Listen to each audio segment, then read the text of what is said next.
Sasa mimi nataka niulize swali moja. Imani yako kwenye ushirikina inatokana na nini? Ya nini, kwa nini inafika muda unaamini katika ushirikina?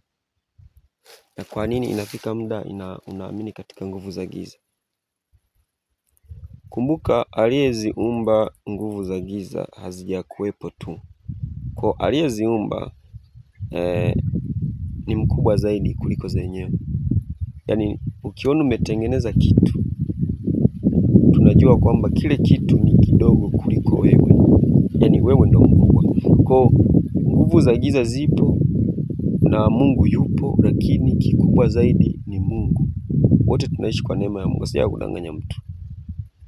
Neema ya Mungu ndio inayotusongesha katika 1 2 3 tunazofanya. Lakini je, kwa nini ubezi katika upande mmoja? Hilo ni swali. Lakini sio kila swali lina majibu. Swali lingine la kusikia tu, alafu na kujibu no comment.